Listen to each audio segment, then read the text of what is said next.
The Echo Chamber, brought to you by The Holmes Report and produced by the international broadcast specialist Marketeers. Sponsored by the Bullet Group, putting you in tomorrow's conversations today.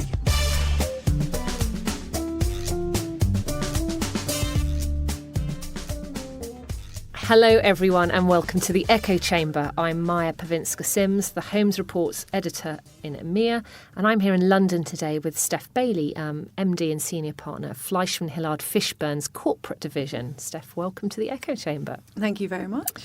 Now you're here to talk about a brand new bit of research from the agency, hot off the press today in fact.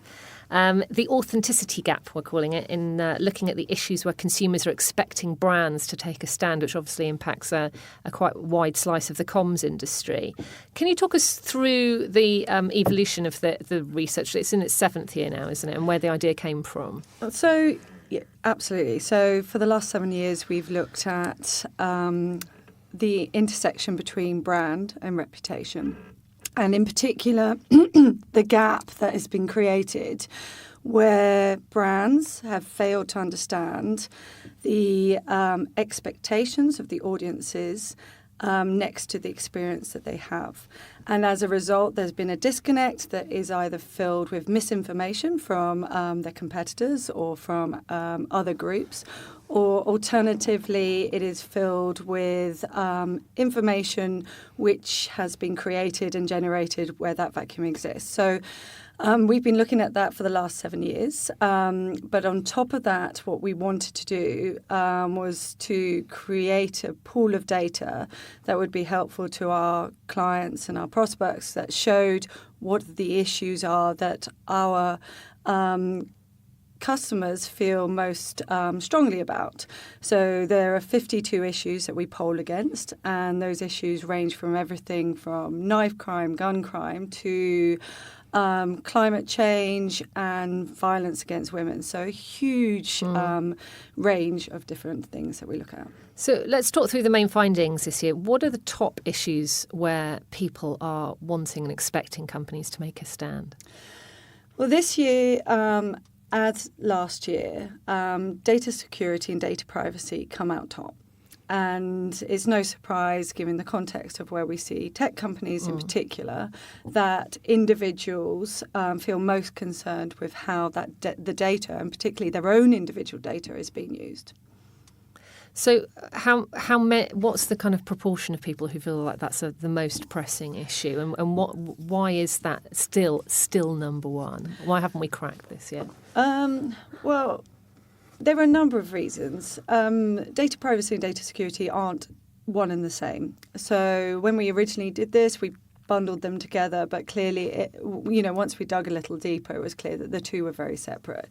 The rationale behind why is, I can hypothesize, I would guess there have been some incredibly high-profile data breaches where customers have suddenly learned and suddenly understood the depth of data that, corporates, companies hold about them. And until that time, they probably weren't as aware about what information was being stored. So that has been a big trigger point. GDPR is part of that, and the new regulation coming into effect has made this very top of mind for the media, which means it's come into the public conscience in a way that it hadn't before. And then on the data privacy, this has been top of mind as part of GDPR, but it's also been top of mind because of the tech companies, particularly in the US. So things like Cambridge Analytica, what's happening with Facebook, Amazon, Google. These are issues that have been kind of swirled around within the media for the last 2 years, and I think that has made them very topical. Yeah, and that is likely to continue next year, I would have thought. I would agree. So what's number 2 on the list of issues? Well, once you get past the data issues, then the most surprising thing, and for me personally, the thing that gives me hope and reassurance is that finally the environment has taken the next slot. Okay. And the reason why I say it gives me hope is that the last time we did this, it came out as number 17. Right, okay, that's a big jump.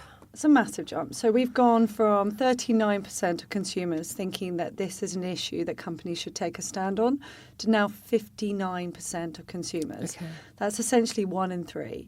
Hang on, my maths is terrible. It's a lot of consumers. I think that's in no small part to the Greta effect. Yeah. So the fact that we are seeing Generation Z take a stand and show us, older generation, that actually this is an issue we should be thinking about.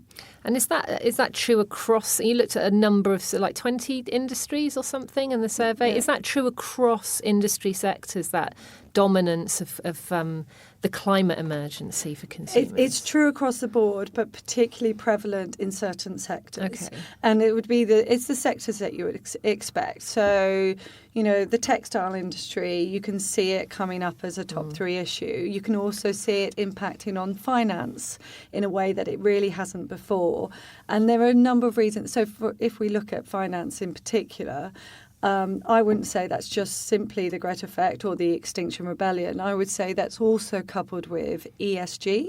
And so there is a regulatory environment that has now created a situation where activist investors are now forcing companies to have a much better narrative around what they're doing about the environment. So it's impacting on all sorts of sectors for all sorts of different reasons. It's not and like one another clear-cut great one is obviously the food and beverage sector. And this is a particularly interesting one because they're not just hit at one point. With their supply chain, it impacts on everything, including, so for them it's water supply, it's plastics, which, you could say from the David Attenborough, like the whale, that was probably a big tipping point, particularly within UK consumers, where they suddenly saw a huge visual representation of what was happening to their plastic supply. Yeah, that feels like a real tipping point, doesn't it? It's everything from food production to the recycling, single-use plastics. It's kind of really, it's starting to become so much more prominent in the public. Yeah, domain. and there is I see great hope in all of this, in that suddenly what was taken for granted is being questioned, and it does sometimes. We should be quite aware that it's the next generation who are forcing us to question some of the things we took for granted. So if I look at recycling as an industry, how many people question what happens to their recycling? They feel that just because they are putting plastics within the blue bin, as Put it it in were, my big bin. it will Forget be about it dealt after with. that, right? Right, but we can see by what happened last year with the rejection from China of the plastics coming in from Canada, and this huge kind of backlash against these big, tankers containing our waste. This is not simply a consumer issue. This is an issue impacting on big corporates, and they should be aware of this. And tell me a bit about the buzzword of the moment, purpose. Where does that come? It's bound to be in there somewhere. Where does this come up in the research? Of course. Well, we don't particularly ask about purpose because purpose is such an ambiguous word, and actually what we want to do with this research is give some kind of tangible examples that would help companies kind of be able to navigate what is quite a difficult thing to navigate. So I think this is called the echo chamber. So I think we talk amongst ourselves and we talk in jargon, and as a result we feel very smug because we feel that we've solved the problem. But for many of our clients, they listen and they say, well, you're not giving me tangible examples of what I should do, and you're not, you're giving me these lovely big kind of opaque words, but actually what does purpose mean? What do values mean? How is that applicable for my business, and how do I actually make a difference? And I don't think we've given the right kind of answers to that. And is this study going to help you give better answers to those sorts of client questions? Yes. which is good, right? But essentially what it allows us to do, because it takes the issues and then on top of that it looks at the sectors, and then further it looks at the 9 drivers of reputation. What that allows you to do is look within your sector at what the drivers of reputation actually are. And so you can decide, right, loads of people, for example, are talking about the environment, but within my sector it's not a priority. Therefore, I would be better off not focusing on that. I would instead be better off at looking at credible communications, as an example, or how I communicate to my employees.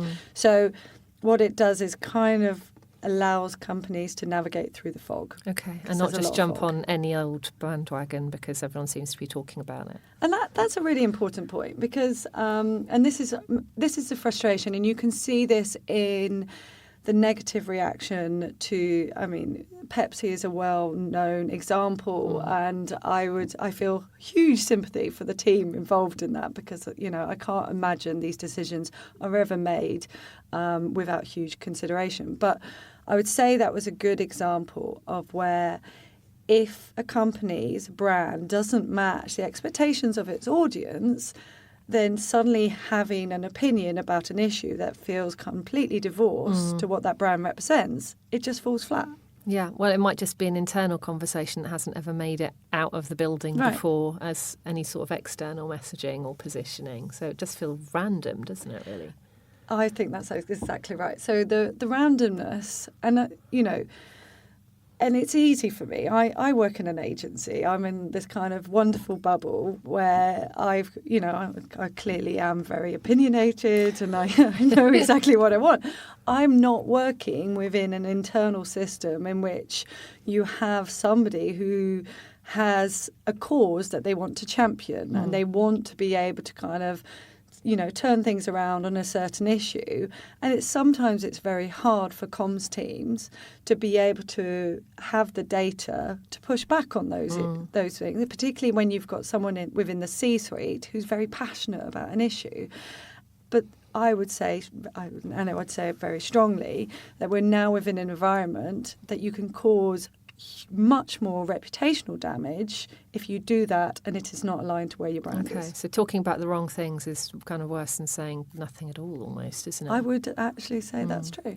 And, you know, it's a consequence of the organisational culture that we've developed. So again, I'm going to get absolutely slammed for this, but I think we've created companies where the marketing teams are siloed off from the corporate affairs team.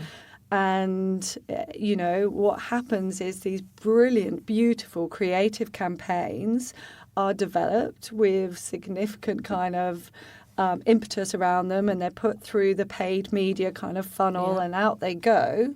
But no one from the corporate affairs team has actually looked at that and decided what the reputational impact could be. And consequently, because the marketing teams have to do things quickly and they have to be much more agile and they have to get competitor advantage, the resulting potential negative impact is not even considered and can be considerable. So the studies is waving a big red flag that corporate comms and creative and marketing teams need to work a lot closer together because there's no way of escaping the impact of societal change, technological change, political change, all these big issues. Everyone has to be talking to each other internally because it impacts on the creative, the position you take, and it also impacts on the reputation depending on what creative idea you come up with. This is all common sense. I mean, you're saying this to me and I'm like, of course. Yeah. You know, absolutely. But those silos still exist, don't they? 100%. So this is the frustration I feel many of my clients have, is that I will say this to them and they will nod enthusiastically, but they'll be like, we cannot change our organisational structures. Yeah. And my plea to, you know, the C-suite, this, you know, senior level, is that your organisational structures could effectively derail your business, and the impact on your bottom line is going to be significant. Yeah. So, like that's brand quite a and warning, reputation. Steph. I know. Well, it's like brand and reputation need to be aligned. Yeah. Otherwise, it will have a detrimental effect. So your research also looks at what consumers expect business leaders as individuals to be talking about. Talk us through some of the results there. So and we have these terms, and again, because we work in PR, we love a term. So activist CEO is the latest and the greatest, Totally and it's is. wonderful. Yep. And our research shows that you shouldn't take a stand unless it's an issue that's aligned to your brand. And again, this is just totally what I've been saying already, that 76, I mean, it's significant because of the potential negative impact on reputation. If a leader decides to take a stand on a significant issue, then they cannot go rogue, not in the way that they did before, because it impacts on their investors, it impacts on their shareholders, and it impacts on the consumers that will make purchasing decisions. Okay, so can business leaders only talk about things that are completely aligned with the business in terms of those big issues, or are there things that are so big like climate change that we're wanting to hear from business leaders as well as or if not more than politicians? But I would argue that climate change is aligned to every business. Okay. And I would argue that data also is aligned to every business. So there are certain issues which we've identified, which every company should at least have a line to take on. And the bolder and more proactive, and the ones probably that are going to survive, are the ones that are going to be able to kind of see this tipping point and take advantage of it. So what about personal viewpoints? Where's the gap there between what leaders are going to want to talk about? Right. I mean, and this is where it becomes more grey. And the whole point of the authenticity gap is to understand that consumers understand that leaders have to be credible. So if there are personal causes which they follow and which they are passionate about, then that can actually be part of their identity, but only if it's part of something that they then align to the business. So they need to work with their comms teams to ensure that the business gives them the rationale for following those issues. Okay. And not go rogue, as you said. This is terrifying. I think that was my term. What a huge responsibility. No, just as a side note here, this is a survey of UK consumers, and we're defining them as engaged consumers. So what is an engaged consumer? Are they just the ones who are doing the most tweeting, or is it a bit more complicated? No, not just that. So the last 7 years, the reason why we spend this time is because we take a huge number of consumers and then we whittle them down through a process I'm not allowed to share because apparently it's trade secret, but we whittle them down. So the best analogy is if you were going to buy a car, right, you could go onto the internet and look for, I need a car. Or you could go to your friend Dave, who reads Auto Trader, who knows every car inside out. We've all got a Dave. There's always a Dave, right? Now, these engaged consumers are Dave. They are the people. So what we do is we ask a series of questions to find out how much they understand about the sector, how engaged they are, whether they are prolific in terms of whether they blog, they tweet, they use social media. So these people are influencers within the sector that they comment on. And that is why we can say with authority that the results that we've got are not the results for now. They're the results for the next 6 months. Right. Okay. Because these people are kind of trendsetters. They're going to tell us where the direction of travel is. Okay, that's interesting. Were there any, apart from that leap up on the climate and environmental issue, were there any other surprises for you this year in the research results? That for me was that was a validation rather than a surprise. It was a validation of something that I'd seen kind of happening, particularly within the media environment. The other surprise was, I'm a voracious reader of the news, and I'm a big believer that fake news and misinformation is one of the big threats, particularly to our industry. What was interesting to me is that it's just not seen as such by informed consumers. In fact, they're quite bored with it. It's just not seen as a priority. And I mean, you can rationalise it in a number of different ways. You can see it as something that maybe they feel that nobody's had a clear point of view that's been worth listening to, or maybe they feel that the people reporting on it are so self-interested that they struggle to find them credible. Yeah. So it is quite interesting to see the issues that the media comment on and the issues that are actually important aren't always aligned. No, there's always a case of the media bubble talking to itself, isn't it? As do we. Well, as do we. Yeah, there's a PR bubble. I'm bang in the middle of that Venn, that little Venn diagram there. Tell me a bit more about. Give me some examples, Steph, because you're quite outspoken person. Give me some examples of where companies are getting this stuff right in terms of taking a stand, and maybe one or two of where they're definitely, there's been a bit of a cock up. I can give this example because it wasn't done by our agency, sadly, but I felt that KFC have been spot on in their understanding of particularly supply chain issues and how to manage and deal with that. Yeah. So after the big chicken shortage last week. But it wasn't just that. They've continued, and I think the reason why they've got it so right is they've understood what their values are as a company. So the customer comes first, and what the customer needs comes first, and they've articulated that through all of their comms. Yeah. But also they've given the right kind of tone. Yeah. So they haven't underplayed how serious an issue it is, but they've also had a kind of tongue-in-cheek quality, which is very right for the brand. And this is what I'm saying, is about understanding reputationally how you can align that with your brand is so important. So I'd say they get it incredibly right.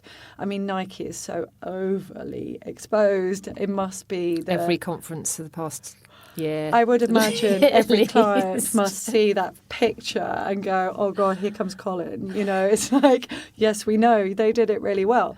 But I think Nike made a choice. They made a choice about what was their future audience, and there's a huge risk to taking that choice. And I am sure that for every person they converted, they also alienated huge swathes of people. So that took a boldness which, not every company is in a position to take.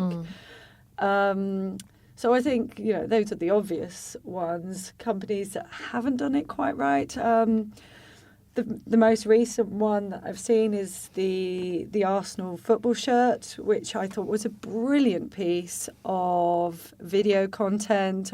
I only saw the video content with Ian Wright kind of walking along, and he was talking to both like the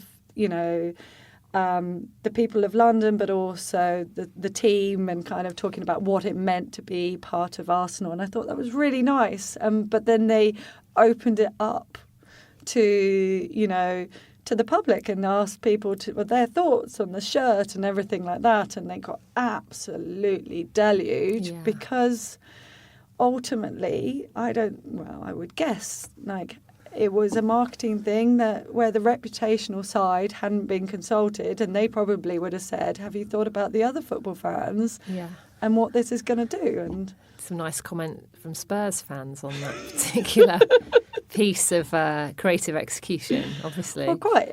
But it's hard. I do think, again, this is not to take away with the brilliance of the creativity that kind of went out there, and I thought it was a lovely piece of content. But it's one thing where you have like a team that pushes things out very quickly without thinking about potential impact.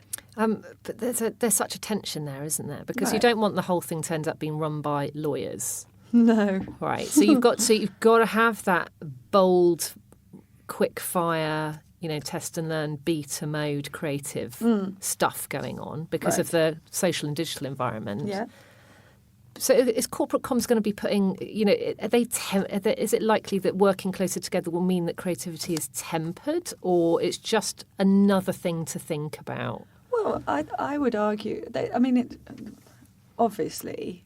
I'm not saying that corporate comms people are not creative, just to clarify. Well, that was my point. It's like, why can we not be creative? Yeah. And I think so I do a lot of crisis and issues. And for me, the key thing is you can only be agile properly if you know who you are as a brand and you know the values that you represent and you know what it takes to kind of be agile so you can make decisions that aren't going to kind of come back at you.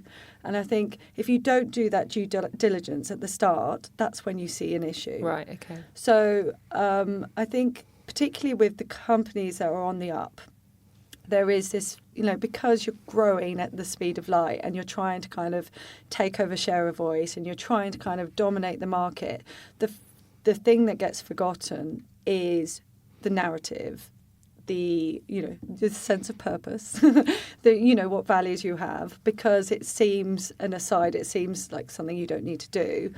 And I would seriously counsel clients or, particularly new disruptors to not lose sight of who they are as they're going up, because that's what will destabilise you when you're going down. Yeah, no, good advice. And on the back of the research, how does this translate into the counsel you're giving clients? So you've got this great body of data that nobody else has got. How does it? Right.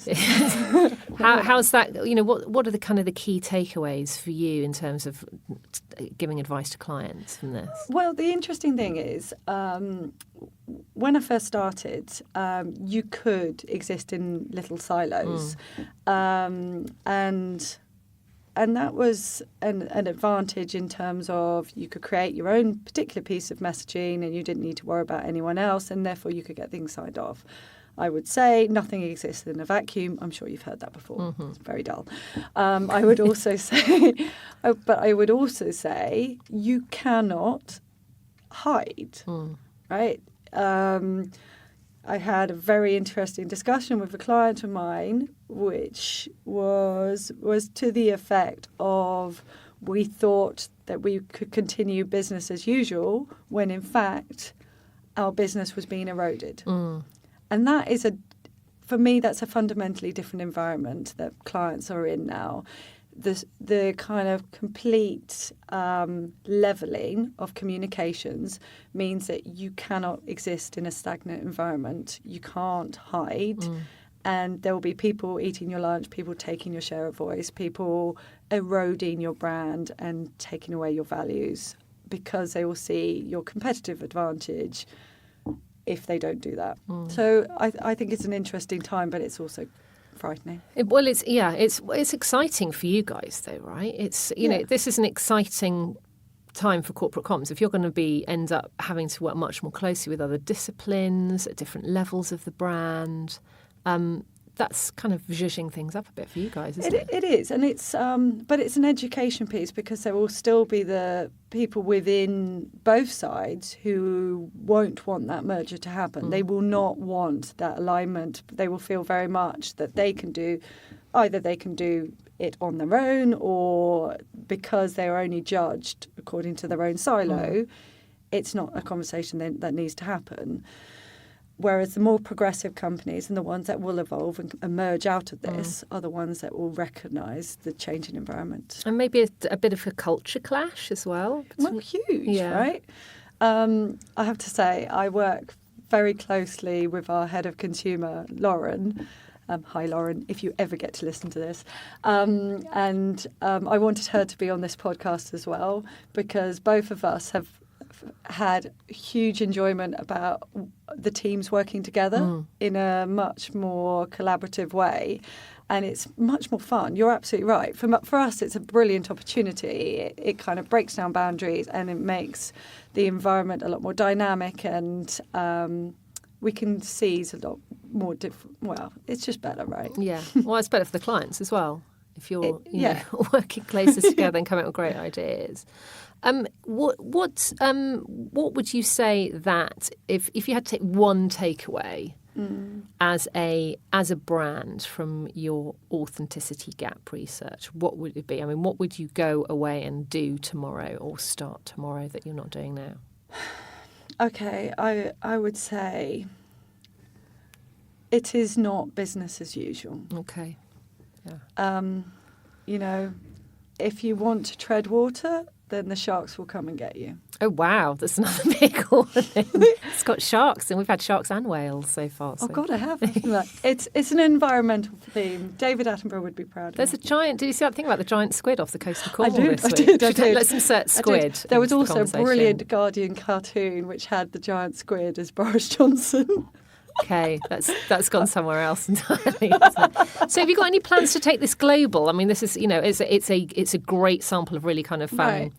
there's engaged consumers, obviously, really high quality pool of people that you're researching. So not just plans. We have already taken it global. So it's in field in the US, in Germany, in China, and in Brazil. Wow.